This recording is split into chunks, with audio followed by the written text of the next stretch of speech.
Sini sini. Keluar lah. Minta belakang. Belakang.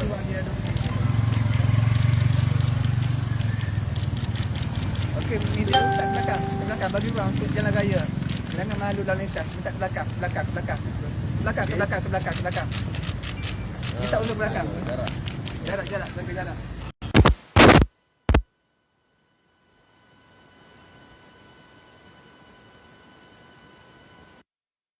Salam Ramadan. Saya dipanggil sebagai saksi dalam kes audio yang didakwa percakapan di antara saya dengan Datuk Seri Zahid, Presiden UMNO. Jadi saya beri kerjasama kepada pihak polis. Dia gunakan peruntukan 505B. Kanun keseksaan. Ya, kanun keseksaan. Tapi saya sekarang ini sebagai saksi ya. Soalnya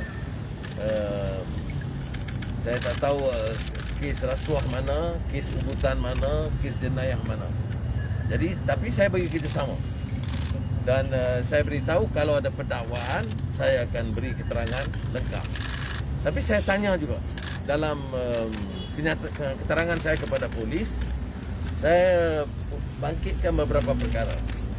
Pertama, mengapa isu seperti ini mahu dijadikan isu politik oleh kerajaan yang nampak sangat terdesak sekarang? Apa kaitannya dengan kemelesatan ekonomi, kegawatan politik, penyalahgunaan kuasa yang ada sekarang? Okay. Yang kedua, saya sebut juga ada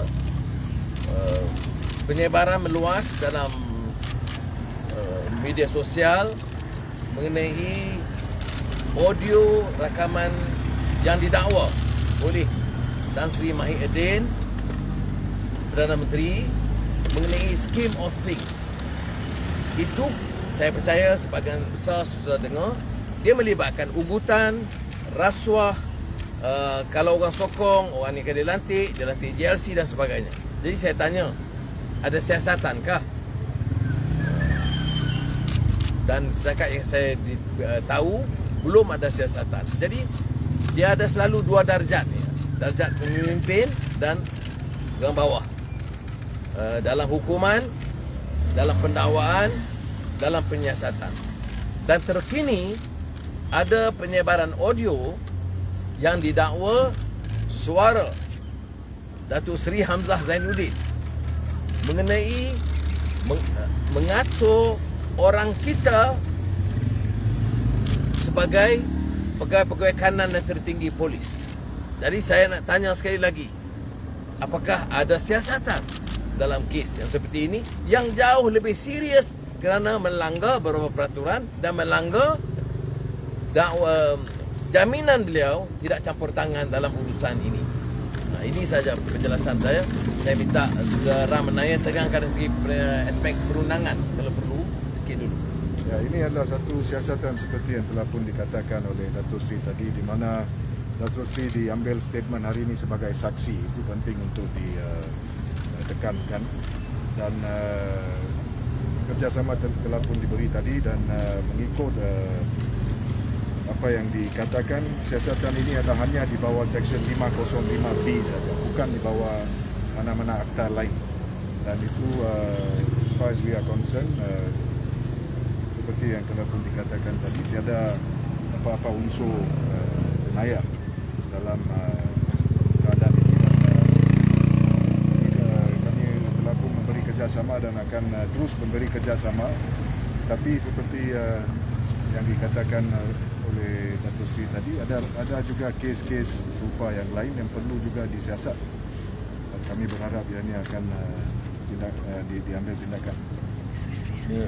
Ya. Sebenarnya apa yang seperti kenyataan saya some 2 weeks ago, that this is an abuse of the police. Dia siasatan is under 505B. 5B is not a seizable offence. tidak lazim ditangkap tanpa warrant.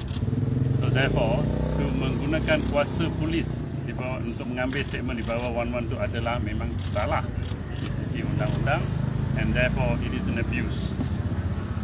I asked the police tadi sama ada was it under 233 MCMC or under the penal code. Dia kata 505B of penal code. 505B is a summon case, not a warrant case. You don't take a 112 statement. Tak ada kuasa. You cannot invoke your powers under 110. No, tak ada kuasa. So this is again clearly an abuse. It is just to harass my client, Dato' Sri, to come and waste his time giving a statement which is even not valid. Eventually you can be challenged. 233 multimedia is an abuse as well. The maximum sentence you need 2 years. Tapi for case seizable offence, it must be above 3 years generally speaking. But that was never used here. I thought they would use that as a basis to take a statement to justify their calling him here. So this is again clear abuse. I hope this should stop. The charade must end. Must end because Focus on the economy. on the other urgent pressing matters ahead rather than to drag Dato' Sri here for all this waste of time, honestly speaking. While the other cases which Dato' Sri talk about the scheme of things do contain more. Nothing. In fact, this is nothing. This is total. He has denied and it's denied totally. So this is again a waste of time. Okay? Alright, soalan? Tak ada. Terima kasih banyak. Ada Okay. So basically they were questioning you as a witness as opposed to potential suspect basically. Yes, they said it's keterangan saksi. It's a witness. Okay. And did they But it's clear harassment. Why don't you drag me here? I mean, they should just go and see me in the house or the office and finish it off quickly. understood? As I said, it's a summon case. Yeah. You just send a summon. Yeah. That's all. Yes Alright. or no? Soalan lain? Did they confiscate or take your No, it's not mobile within the law. devices, They can't do that. Yes. Dato' Sri, so did they ask anything about the audio that was released that they claim it was your voice with the They did ask, but completely irrelevant. I mean, you do go take all conversations. Now the practice has been. Now they started with many others and me, and now the Minister of Home Affairs. It's a very serious thing in this country that they can get an audio recording of the Minister of Home Affairs of in this country. Now, the police need to explain this. I don't know the special branch or what. Who can?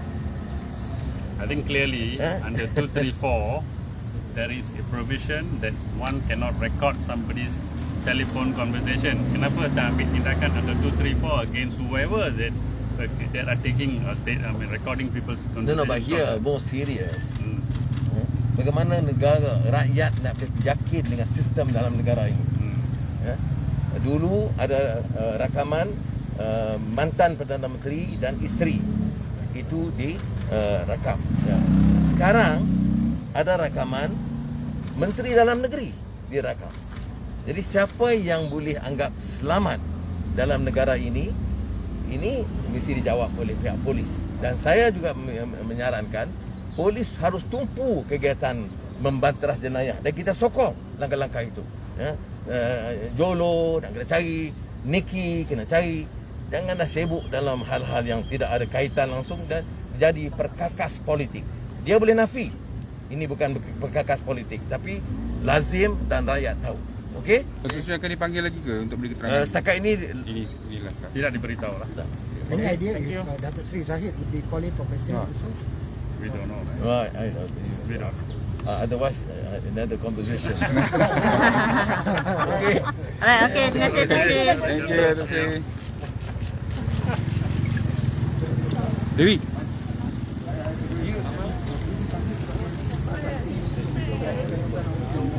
Okay, baik, terima kasih semua kepada anda yang menonton. Okey, saya rasa lebih kurang sejam 15 minit Datuk Sri Anwar Ibrahim masuk ke dalam Ibu Pejabat Polis Bukit Aman kerana dipanggil untuk beri keterangan berhubung satu klip audio yang didakwa perbualan antara beliau dengan Presiden UMNO Datuk Sri Ahmad Zahid Hamidi. Dan kepada anda yang terlepas, nanti boleh tonton semula dengar semula apa yang diperkatakan oleh Datuk Sri Datuk Sri Anwar Ibrahim pada pagi ini menerusi sidang media beliau, sidang media ringkas. Pun semua terima kasih. Beliau bersama dengan 2 orang peguamnya sebentar tadi. Okay. Jadi saya end dahulu live saya. Nanti anda boleh dengar semula dan tonton semula. Okay. Ampun, terima kasih. Sekian saja laporan saya ataupun live update saya daripada hadapan Bukit Aman pada pagi ini. Dan berita lanjut boleh nantikan nanti di portal kami di www.malaysiagazette.com. Baik. Sekian. Terima kasih.